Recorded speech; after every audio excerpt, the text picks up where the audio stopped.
Today on the Game Marks podcast, we sit down with the owner of Retrosoft Studio, Mike Hermann. We talk about his upcoming title, Retromania Wrestling, and talk about his process of selecting his roster, how the sequel of WrestleFest came to be, and working on a game during this pandemic. Plug in and put on those nostalgia goggles because this week's Game Marks podcast starts now. And now, the Game Marks!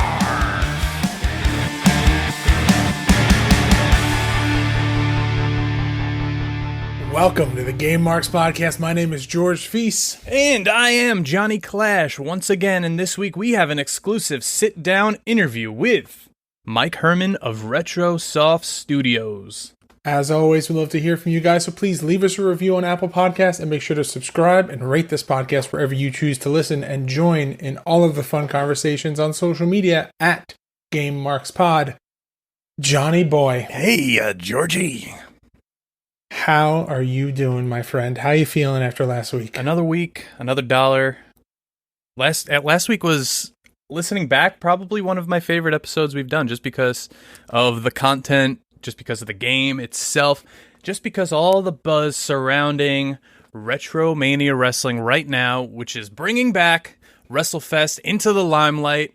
And I hope we did it some sort of justice to show everyone who doesn't know this game how good this game actually was.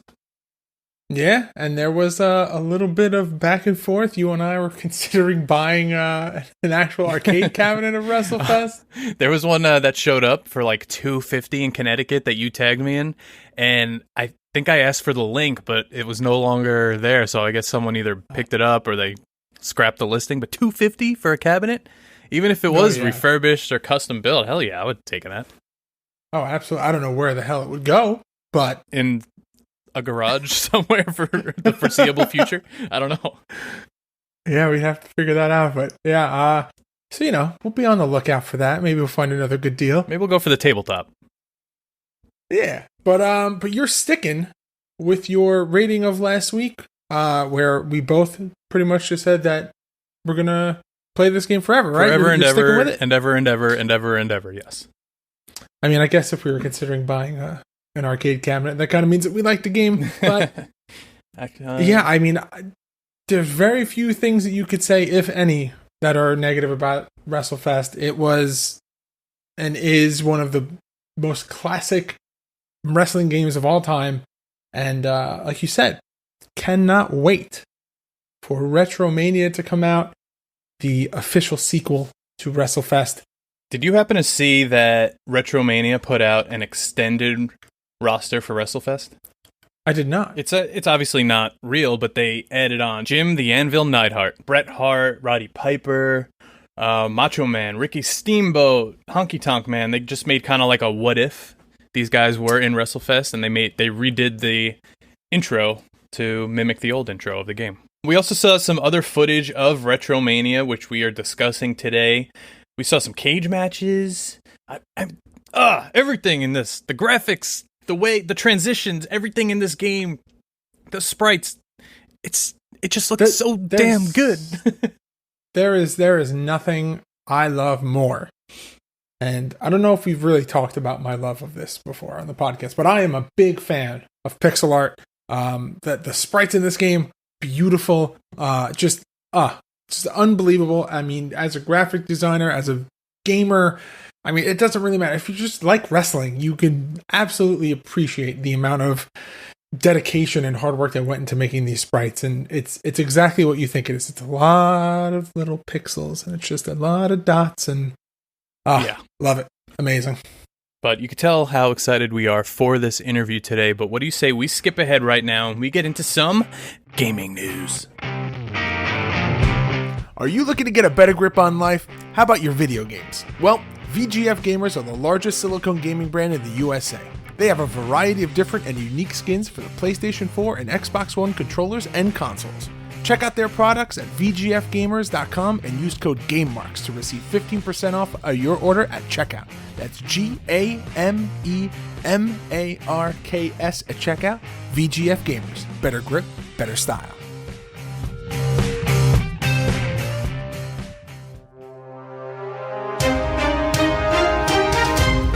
Sony is directing its partners that PlayStation 4 games submitted for certification from July 13th onward must be compatible with the PlayStation 5. This doesn't include games set to be released after that day, but rather games which would be submitted to Sony after July 13th. A new Star Wars game will reportedly be revealed next week. More specifically, EA Motive's previously leaked Star Wars Project Maverick will be revealed sometime very soon. And this may be during the PS5 reveal event, which is supposed to go down June 3rd. Electronic Arts, the NFL, and the NFLPA renewed their partnership to create new Madden NFL games through 2026. So for those looking for a new alternative or maybe a Blitz game, your wait is going to be a little longer. And that's all we have for gaming news. Check back next week.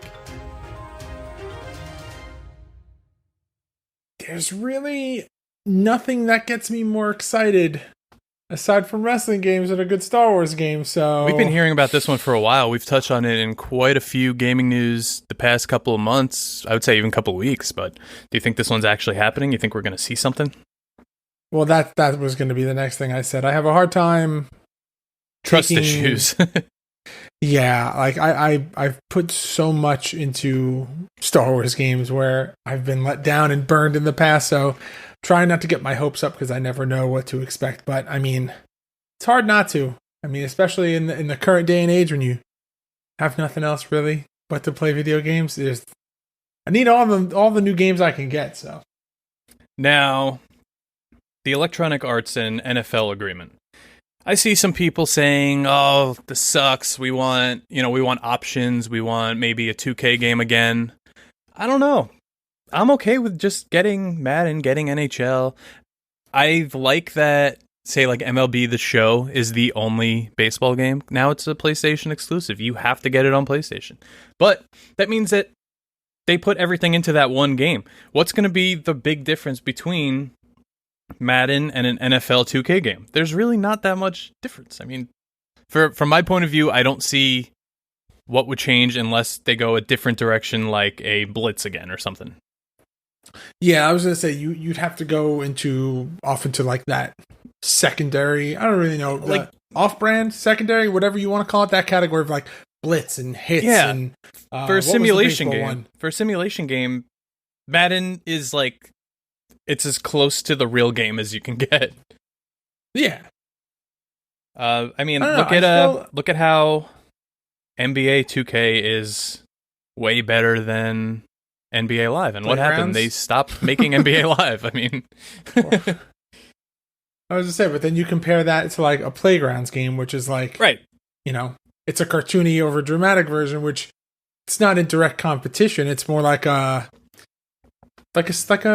compliment. It's not a competition. It's a compliment. It's like, you want the realism. I like great. That. You have this game. Yeah. If you want something that's a little more, relaxed and casual for someone that's not going to go in and jump into season modes, this is a little more of a compliment to that. You get a little bit of both. Yeah, we can go back and forth on this all day. It's kind of like the WWE 2K versus Battlegrounds debate again, but we're not going to get into that.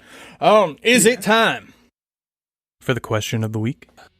Yes, I think it is, John. Finally, the Game Marks podcast has our own pro wrestling tees store. Brace yourself, because the Game Marks podcast is now on ProWrestlingTees.com, featuring multiple designs created by us. Head on over to ProWrestlingTees.com/GameMarksPod today to play it forever.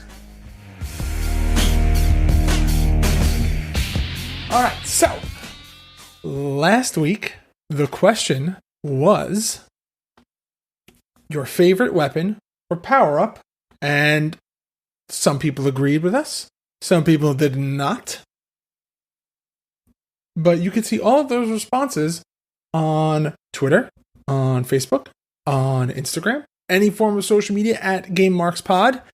Now, the question of the week is exactly what it sounds like. Each week, John and I go back and forth. And this week, it is John's turn to ask the question.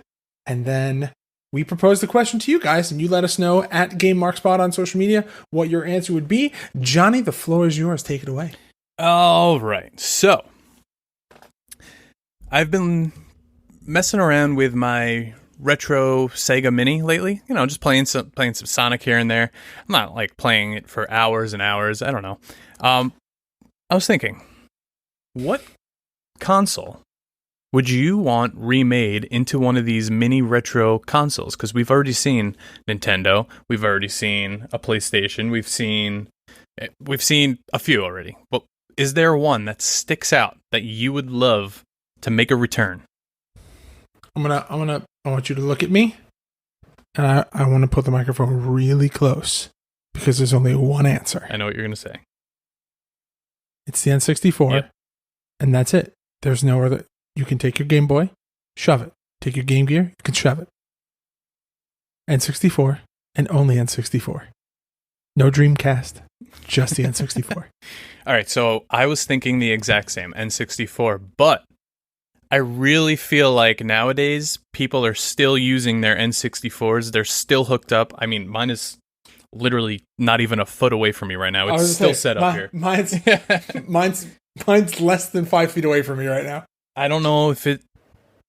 I don't know if it's time for that yet. And like, what games do you put? Just a ton of Mario games? I feel like the N64 library is so expanded that if you're not getting GoldenEye, if you're not getting No Mercy, if you're not getting anything like that, then I don't know.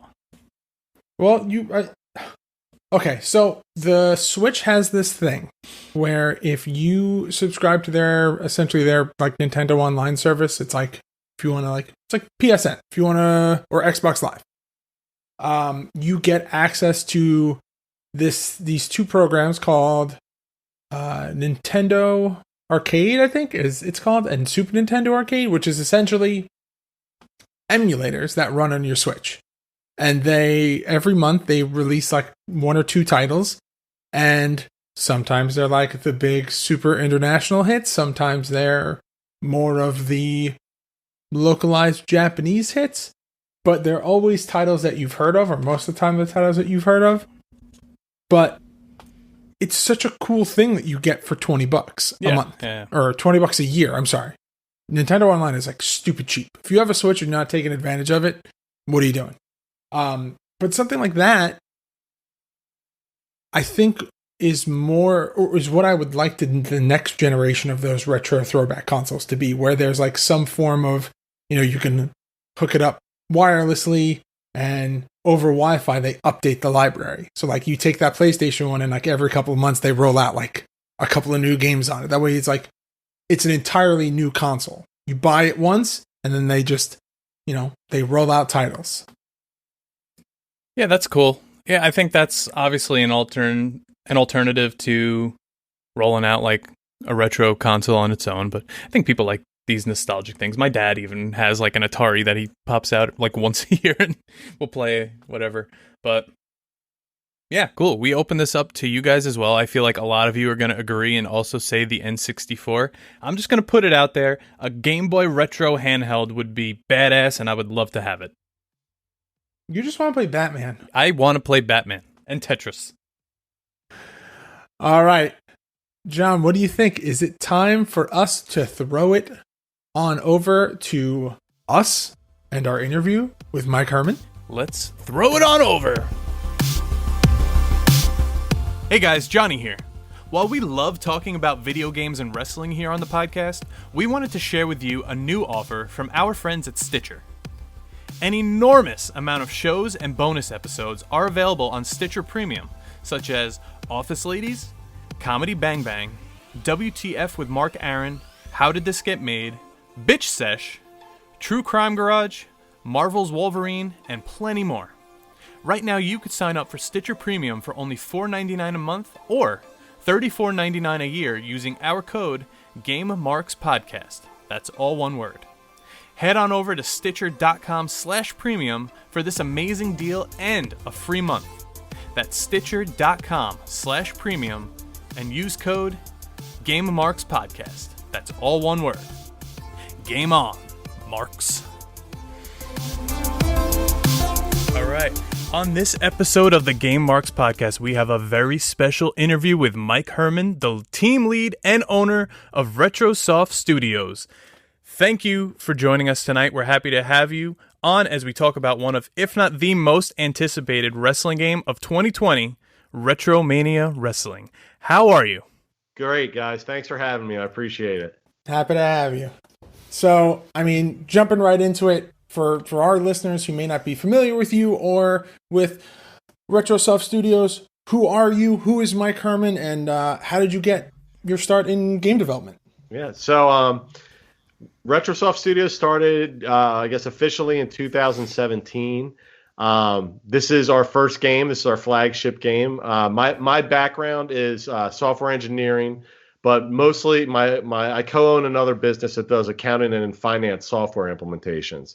So as exciting as accounting and finance is, I did feel the need to expand my horizons and develop a video game. But it's a passion project, a lifelong dream. I'm a longtime wrestling fan since I was probably 8. I think I started watching it. And I've always been a big gamer as well. Started back with the Atari 800 was the first system we had in our house. Nice.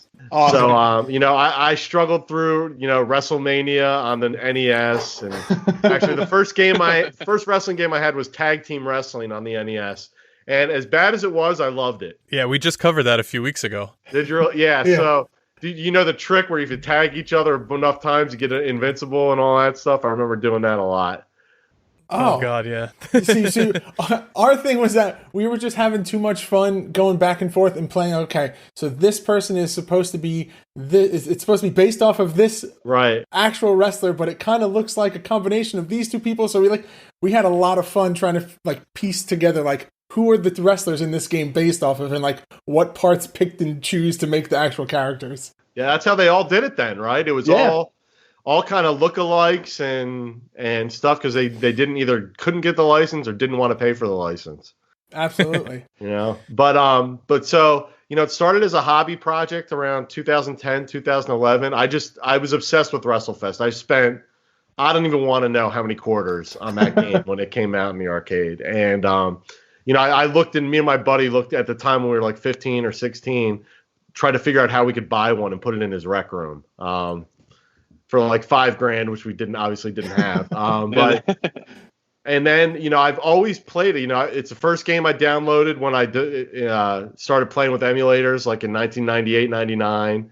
Followed shortly after by X-Men, the arcade game, the beat 'em up, the 6-player beat 'em up, and probably Teenage Mutant Ninja Turtles were probably the first 3. I was gonna say, I feel like those are always the ones that people go to. It's either X-Men, TMNT, or they do the Simpsons. Right. Yeah, that was another. That was a close in that list too. But I started doing it as a hobby, like I said, in about 2010, 2011. Then THQ announced WrestleFest for the iPad, and I'm like, all right, I can get into this. It didn't really show much, but I was disappointed in it. It didn't have the look I wanted. The WrestleFest look. They did the cell shading, and some people might have liked it, but I was more of a traditionalist with this particular game, and I really wanted the old look of the game.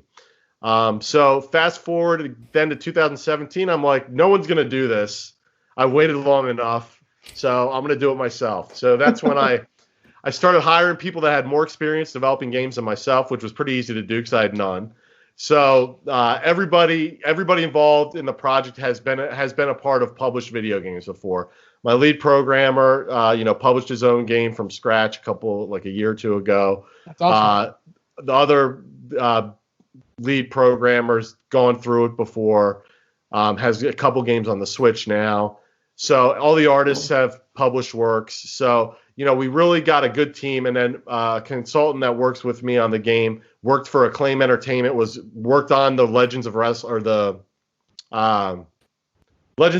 games. Yeah, that's Showdown. That's the right name. Yeah, I forget which ones. I think he was on definitely 1 and 2. He worked on.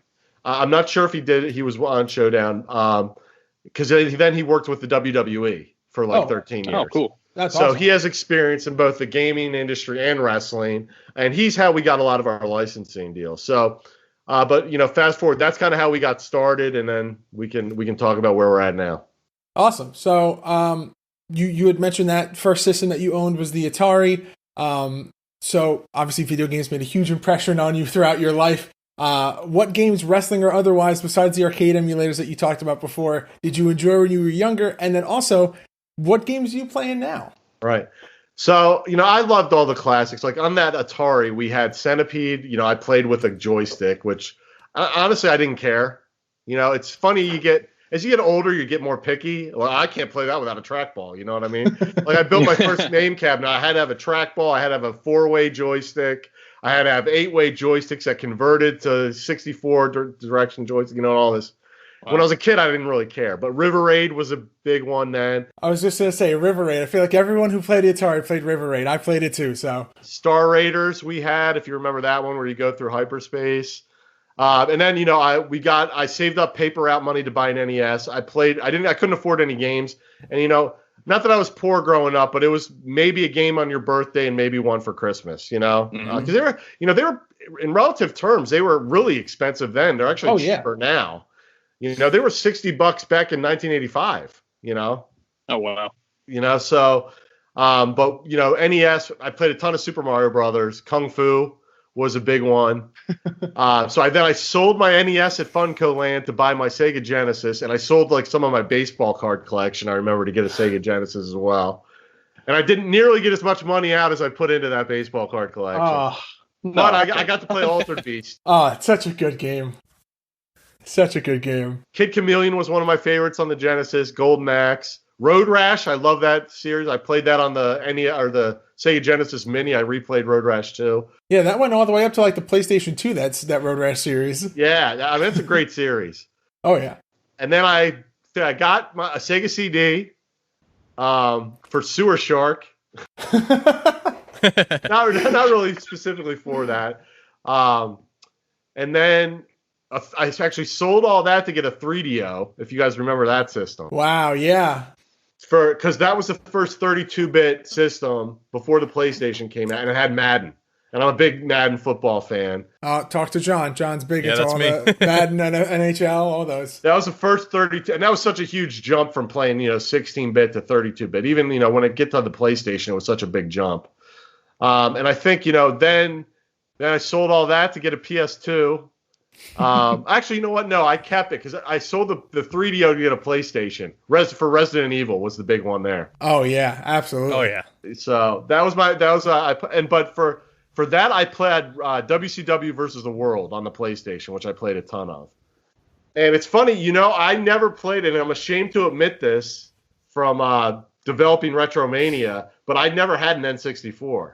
So I didn't play the classic wrestling games until like an adult, like much later. Now that I was probably already an adult when that came out. I was like probably 18, 19. But, I played like No Mercy later. I had Warzone on the PlayStation, but none of the other ones came to the PlayStation. Yeah. So, I liked Warzone. Yeah. I remember I made Magnum TA was the first creator wrestler I made on Warzone. So, I liked Warzone, and then I think I had Virtual Pro Wrestling or some version of it. I think it was called Power Move Pro Wrestling in the U.S., but it was, it was I think Virtual Pro. Yeah. And then, I got the PlayStation 2. I kind of skipped the N64 until I got older and went back and played them. But I'll tell you, I still like the 2D wrestling games. And I know I may be in a minority because there's so many, like No Mercy is the largely considered possibly the best wrestling video game of all time. By a lot of people. I don't know. I've always been a big fan. We played it a couple of weeks ago, maybe even over a month ago now. We did Royal Rumble for the Sega and the SNES. That's like one of the first wrestling games. I think I played like Pro Wrestling for the Nintendo. Then I played Super Brawl, and then I played Royal Rumble. Oh yeah, Super Brawl was so bad. Super Brawl was so bad. But the greatest select screen ever. I was just going to say the character select screen sucked you in, and that's what made me rent it like 10 times. But, just the way that ring is situated like a diamond, like, get out of here. If it wasn't for that angle, that 3/4 angle of the ring, the game would have been just on par with everything else. It wouldn't have been good. It wouldn't have been bad. It would have just been on par with everything else. But that Fire Pro pulls it off, though. Yeah, they have it like slightly different. Like I feel like they're almost like shifted a little bit more to the left, which makes it a little better. But I mean, like you said, Royal Rumble, all those games in the class. I mean, they're that side scroll wrestling game. They have a place.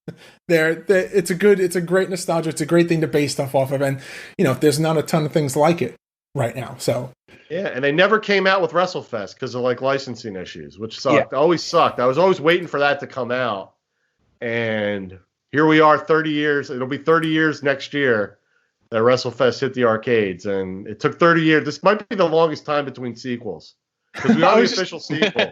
So I got to look that up because I might be able to get a Guinness Book of World Record in here. There you go. Somewhere. There you go. That'd be a nice little, make a little CD package with it. You have the little that little like Nintendo seal on the front. The Guinness World Record edition. Love it. I'll have to milk that. Though. That'll be like the 5th version we release. So then, this might be a much longer answer to the question of what games did you play growing up. No, I love it. This is great. Then I think at that point, I didn't have to sell I had a job, so in accounting, so I didn't have to sell my systems to buy a new one anymore.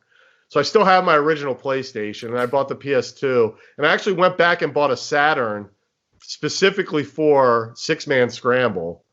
And I got like the 6-tap, and I had 6 controllers to play with it at home, and that was before awesome. Like online. So you had to go, like I remember going to websites and downloading and printing character sheets to then key them into the Saturn, and then you could only hold like 50 wrestlers on your memory card unless you got the big one.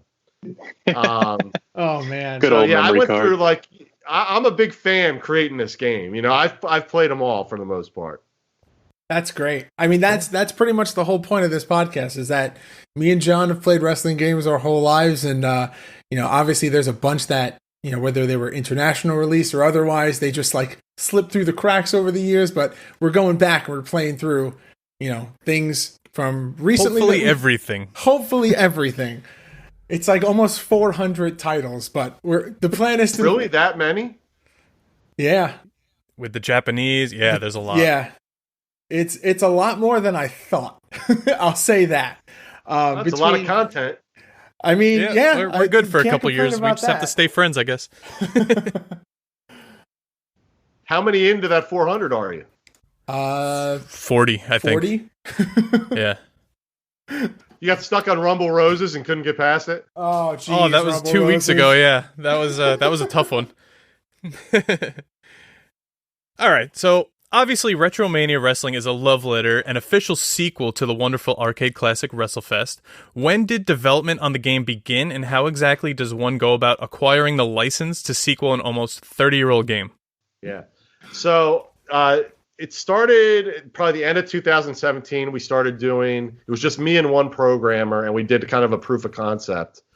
We were debating on what engine to go with. Unity, Unreal, and we actually ended up in Game Maker Studio just because it was really specific to 2D games, and it was pretty rapid to develop the prototype. And once we did that, I'm like, I think we should just use this engine. They had exports to Switch, PS4, Xbox One, and PC. It supports Android if we ever want to do a port there. It supports Mac if we want to go there. It supports Linux if we want to go there. Please. I was just gonna say, the Steam Mac I'm the library Steam Mac guy. is very, very scarce for wrestling games. So, on behalf of Johnny and the rest of the Mac wrestling fans, please do that for them. Please. Yeah, so I mean that was the reason we went with that. So we started around 2017, and I'd say we really got serious on the development, like full time, mid 2018 or so. So we're about almost 2 years in at this point. Going through it. Wow, it sounds like a long time now when I say it out loud. But as far as the licenses, the first guys we signed were the Road Warriors. And they were really important because I wanted to, but I should take a step backward. Initially, we were going to do YouTubers. So I'm a big fan of a lot of like retro wrestling, or not wrestling, but just retro gaming YouTubers, like Game Chasers. I'm a big fan of them. And a bunch of other ones. So I was like, at the time, it was very daunting to me to actually go after real wrestlers. I'm like, I didn't even know where to start. Some of these guys I watched growing up, and I was kind of intimidated by the whole process. And the YouTubers seemed like an easier route. And then I got into it, and I'm like, that's going to wear off quick. I think the novelty of it. They may be good to add in at a later point in time. Let me try. You don't know till you try. So let me try to go after the real wrestlers. I found somebody who represented Animal, and there's actually a bunch of different of these booking agents out there. Excuse me, that you can go to if you want to get an autograph signing or bring them into like an event you're running or something like that. So I figured, you know what? Let me call one of them. I got on the phone, got in touch with Animal, and we signed him. And he owns the licenses of both him and Hawk and the team name. Oh wow! I was wondering about that. Yeah. Yeah. So we got them on board, and once we got them, I feel like that really legitimized the process. So, but one of the things I wanted to get and you asked the official license. How do we go from kind of the spiritual successor to the official sequel of WrestleFest? So I looked in to see who owned the property.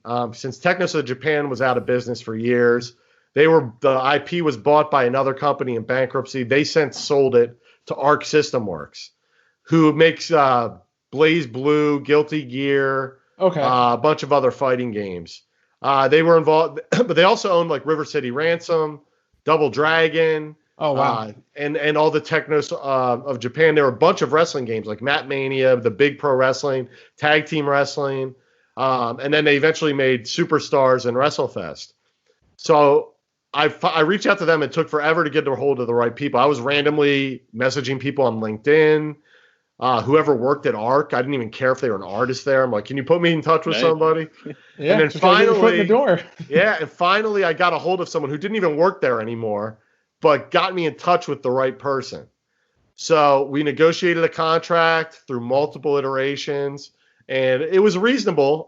It's just we had to work out the details of the contract. And it's more of a marketing thing, really, because we can't get any of the WWE property out of it. And they don't own even the characters that aren't under license by the WWE, they don't have the license for the characters. They only have the license for the game. So we got basically to call ourselves the official sequel. And then we also got the Mat Mania intellectual property. So we hope to use that in the future, like DLC or something down the line. Oh, that's awesome. Cool. Yeah. So that's how we became the official sequel. That's great. So you mentioned how you got the Road Warriors there, and just going back to the roster, Retromania's got such an impressive and diverse roster from current to legends and everywhere in between.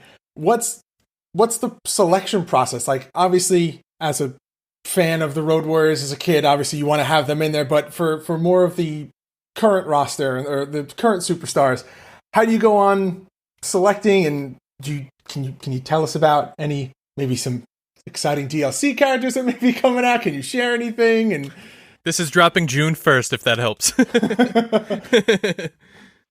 So the how to select them, really, it's like, one, are they available, right? And can you get a hold of them? Which, once I got a gentleman by the name of Mike Archer, who worked with WWE and worked with Acclaim, he knew a lot of guys. So already, just from being in the business, being in video games, working on those other games. So it was easy enough to get a hold of certain people. Then it was, could we negotiate terms as far as how much they're going to cost? Most guys we could. Some guys didn't, thought they were worth more than they were. We had to part ways. Some guys were worth what they were asking, and we just couldn't afford it at this point. Yeah. Unfortunately. So hopefully we can be really successful and go back to them. And then it was like, who was easy to get along with and who I just liked personally. Like, I grew up in Philadelphia, so I'm a big ECW fan, so I like the Blue World Order. I like the whole thing absolutely. They did. I love that they're in the game. Yeah. And I just really liked the whole thing that they did. So, and I actually met Stevie like 20 some years ago. He was a manager of a video game store. So at the mall at the mall I went to growing up. Like he lived in Northeast Philly at the time, and I lived, a little more north of that in the suburbs. But he worked at the mall I went to. So I'd met him once, and I remember because he was on TV already, and I was watching him. That's awesome. But fast forward, and I told obviously he didn't remember because I was just a customer, but I told him about it. He found it pretty funny that I had met him in that mall store when he was managing. Because I don't think he was working there all that long. But somebody sent us a video of him we're doing a commercial for that store. If you can dig that up, it's pretty funny. But that's great. We're gonna have to look for that. Drop with this. But he was super easy. I've become friends with him. I talk to him the most. Super great guy. Willing to do anything to help promote the game. Has just been awesome. And then a friend of a friend of a friend got me Blue Meanie's contact info. I think I called him and we agreed on everything within an hour. He's awesome. A great guy. Yeah. Yeah, totally. And I've gotten to know him a little bit, and he's a really great guy. And Nova was easy. Once I had those two, Nova was easy. It was just a phone call. Mike Archer talked to him. Mike went to wrestling school with Tommy Dreamer and had kept in touch and knew him from WWE. So he was easy, and just Mike had these. I really wanted the NWA too. It's like they have history. The oldest professional wrestling organization in the country. Billy Corgan bought them when we started this, maybe a year prior to that, and he had they were promoting the 10 Pounds of Gold series, and they had this 20-year plan. And I like that style of wrestling, that I grew up with. And part of it is nostalgia because I was a kid then, but part of it is, I'm not a big fan of telling me it's scripted while I'm watching it, kind of like a movie. Right. I don't want. Yeah. If I'm watching a action movie, I don't want them to remind me that this isn't real. You know what I mean? Yeah. I know it's a movie. I don't need to be reminded of it though during it. You just want to get sucked in for that hour and a half movie, suspension of disbelief, and just kind of enjoy it. Exactly. So I liked what the NWA was doing. So we reached out to them and came to an agreement with them. And then once I had them signed, they don't actually own the licensing for their guys, but I had to get the real world's champion. So we got Nick Aldis. He was awesome. Signed him pretty quickly. And it's just guys I liked. And we definitely wanted a mix, though, of legends to current day. We did our Indie Mania tournament, and we crowned an Indie Mania champion. So Warhorse is in our game. I was just gonna say the vote. I saw the vote that you guys did for Warhorse.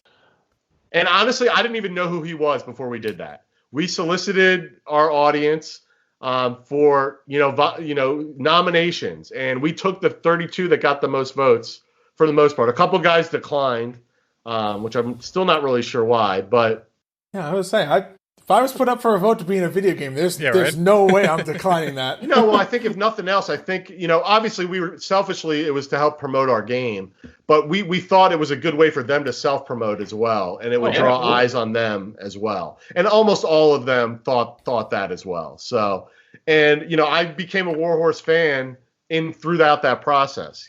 So he's great. Yeah, great promos. Oh, absolutely. Oh, yeah. So, and it's just we want our DLC just to know you never know who you're going to get with us. You know what I mean? It could be anybody that's available. You never know who's going to pop up. Well, that actually brings me to the second part of that roster question was, in terms of the DLC, are you guys going to release them in packs, or is there more like an a la carte thing where you can buy individual people, or? To be determined. We are actually internally discussing that now. We have a couple guys signed already for DLC, and we're in the process of signing maybe one or two more for kind of our first wave. It's really, I kind of want to turn it back to you. What do you guys feel as fans? I honestly, I'll be honest, I'm not out. I hate paying for microtransactions in anything I do.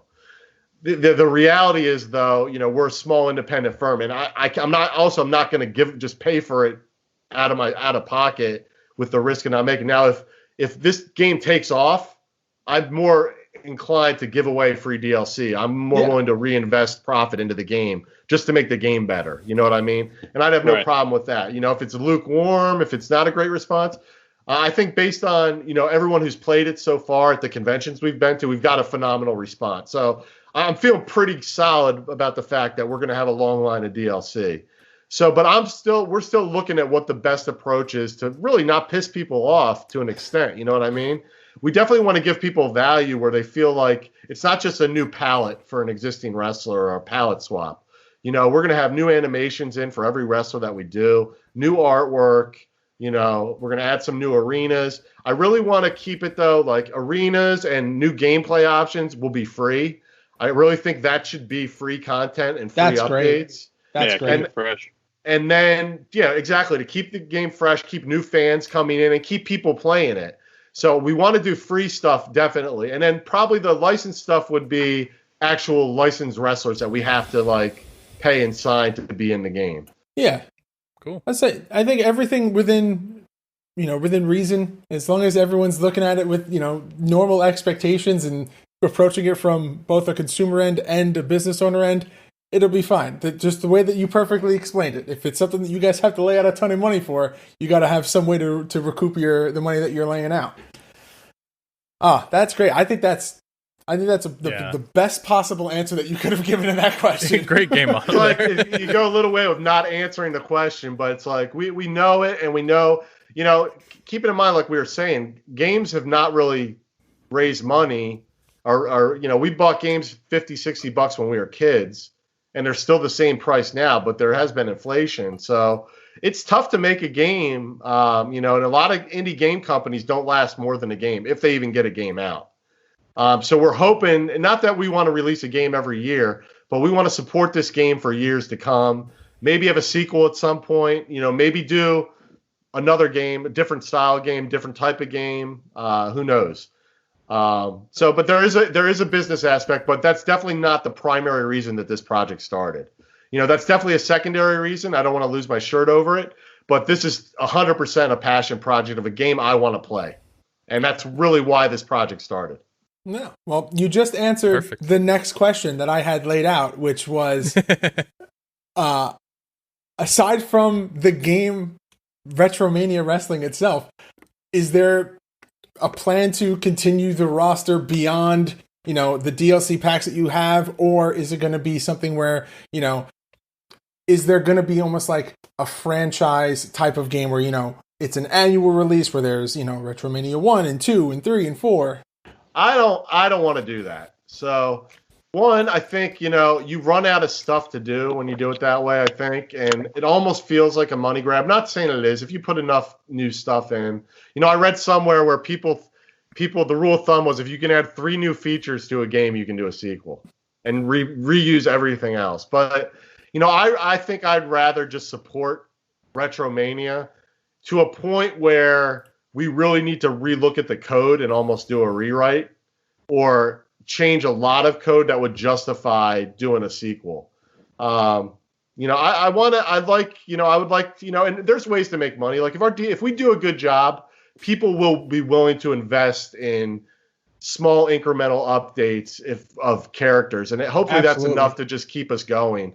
Now, if we want to do an updated version, like more bring it into an HD kind of thing, maybe we do something like that down the road. Who knows? Right now, I'm just focused on, Retromania. I like that pixel art look. We're going to keep that for this game, and we'll see how much we can cram into this before we go to a sequel. Well, on behalf of all gamers everywhere, thank you for that. Yeah, we're big fans of that. That is probably the best kind of situation to be in as a gamer, where I'm going to assume that I can speak for John as well, where I would rather pay for DLC and bonus content knowing that the game engine itself is solid and that you guys are going to continue to support it, and know that in 6 to 10 months after I buy this game that there's going to be Retromania 2, and now all the money that I just pumped into this is now for nothing, and it's like, all right, well, now I have this, but they just release the new version and it's got all these other new features. So I'll tell you right now, there won't be a Retromania 2 in 6 months after this one. Okay, I love that. Thank you very much. The thing is, like, this is a fun project for me. Like, I've enjoyed the whole process, and I want it to stay that way. And I don't want the added. I have enough deadlines and pressure points in my other business to last a lifetime. This is kind of my fun thing to do. And I don't want, obviously I'm putting pressure on myself because we announced the release date and I want to hit that release date. But, we set that 2 years ago thinking that was a long, long way away. But we still, we're pretty confident with it. the latest world happenings have put a little damper on things, but we're still optimistic that we can get it done. Yeah. But we're close. Like we're stable. We have almost every game mode in the game already, and it's 100% playable. We're really adding content at this point. So getting more wrestler models in the game and coding different moves. So the actual types of moves have all that's been worked out. So like our grapple moves, our running to the outside moves, corner grapples, corner splash, climbing the top rope, climbing the top of the cage and jumping off of that. All that stuff has been worked out. So now it's just adding different variety to that, which is, less risky for bugs to crop up now that we've worked out all that stuff. Cool. Oh, that's awesome. Sounds awesome. So changing gears a little bit, just now gonna kind of rapid fire some questions in terms of like absolutely just Retrosoft as a whole. So money, contracts, no option, not a factor. If you could put 5 wrestlers, anyone, doesn't matter, money's not an object. If you would rather not name people that you've already spoken to, that's totally fine. But yeah, just off the top of your head, if you could put 5 people in the game. Magnum TA is my number one. And I hope I think we should be able to get him at some point. Cool. He's currently tied up in something that he's just not able to. But I wanted to do Nikita Koloff versus Magnum TA best of 7. So I still remember that. It was one of my favorite things as a kid. And I had, I rooted against Nikita then, but he's such a great guy. I've got to meet him once. And he's really, when we announced him, he's still now he's interacting with the fans whenever it's brought up. He's just a great person. But Magnum TA, I think I've done more belly to belly suplexes against a pillow than I want to admit to. So he'd be one up there. I'm trying to. So Flair, I would love to get. I don't think it's going to happen. Dusty Rhodes, I would love to get. Like I'm naming NWA guys. I remember that the best. Like I love the NWA. Probably more than WWF up until I was a big Ultimate Warrior mark. I loved him. And I get people say, "Oh, he wasn't a great worker." We're privy to all this behind the scenes stuff now. But as a I think I was 12, 13 when he debuted. As a 13-year-old kid, he was freaking awesome. What I mean? Yeah, he was the best. Yeah. So, I would love to get Ultimate Warrior in the game. That's 4. Trying to narrow it down to 5.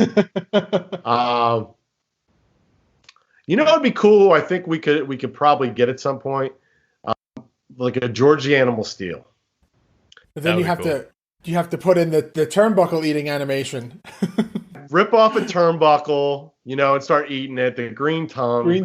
But the other thing, Great Muda would be awesome to have. I always loved him. The greenness. That's awesome. Certain guys would fit really well into video games. So we'll see. Kamala, another good name. I'll tell you, we got a tweet that said, "Hey, you guys should add," and then it just listed like 100 people, and then it said thanks at the end of it. So, and the thing is, I agreed with almost every one of them. There's so many guys I want to add to this game. Oh yeah. And actually, one of the artists on the game, who's doing some of the sprite artwork, I met him years ago on a forum where all he was doing was making mock-ups of WrestleFest guys and morphing them into other wrestlers. So I had approached him because we have like 8 sprite artists on this, and I needed another one. And I know he didn't have any professional experience, but I knew he was talented and could do this and was super into it, which is a real big piece of the people working on the game as far as liking what they're doing. And I'm like, would you want to do like a full sprite sheet? He's like, I'd love to. So we got him to do some of the sprites on it as well. Just by I'm fans of all these guys. So I those 5 would be awesome. But I have a list.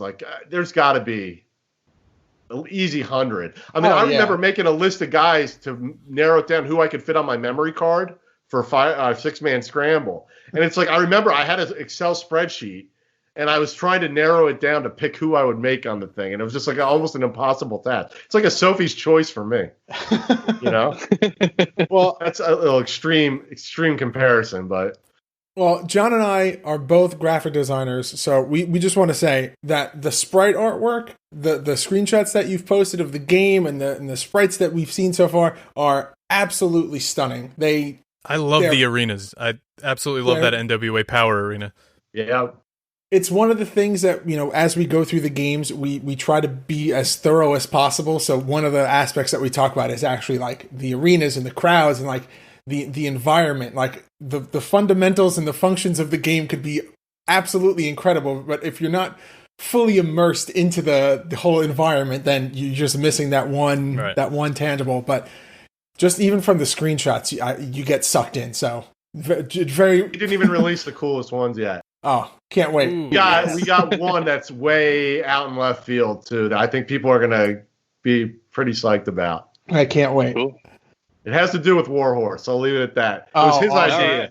It was his idea. So I'm not going to take credit for it. He drew it on a piece of paper. And, you know, I don't want to give it away yet because we're not done it yet, but we're close to getting done, and it's just so off the wall. But it's going to be – it'll make us unique for sure. All right, so I got one last question, and this is really just me kind of being – a stickler and kind of hoping that this is going to be a feature that's in the game because this is something that I've thoroughly enjoyed doing in every other game that I play.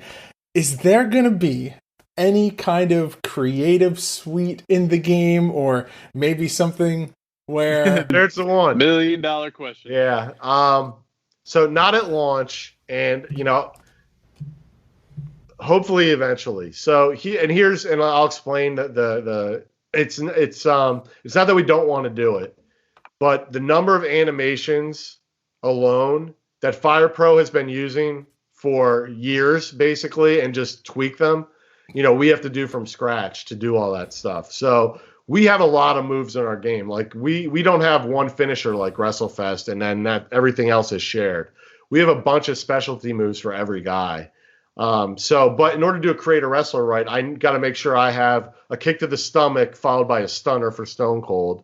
You know, you need the rock bottom in there if you want to create the rock. You need the leg drop for Hogan. You need, you know, and you could probably name your top 10 wrestlers, get a Scorpion Deathlock in for Sting, and go through it that way. So then, you know, because we looked at doing this initially, but it was just like, when are we ever going to finish this game? Because we already have probably 300 different moves in the game. Wow. You know, for the 16 wrestlers we have at launch. So in order to do, it might be more than that actually now. So in order to create a wrestler right, we need a lot more animations. So that's why it's not at launch. And then assuming we're successful enough, and you know, we're growing pretty steadily on social media.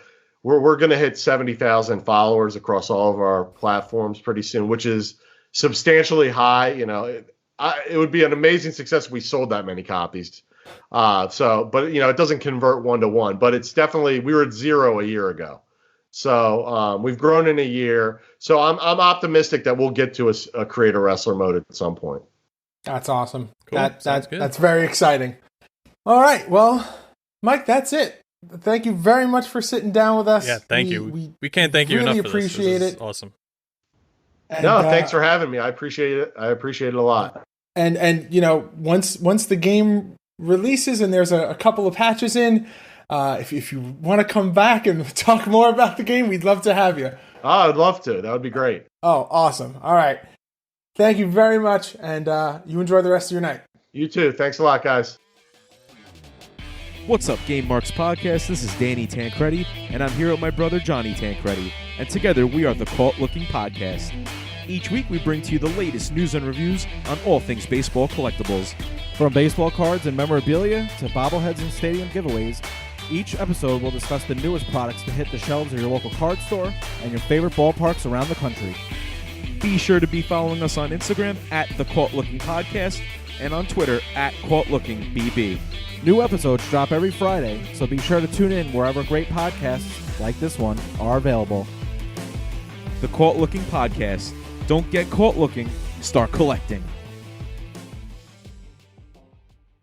See, this is what we're talking about. The Game Marks podcast is bringing you this exclusive content, these amazing interviews, and now you know all about Retromania Wrestling. I am so excited for this game. I am praying that Steam releases this for the Mac because I feel like the PlayStation version is going to come a little later on.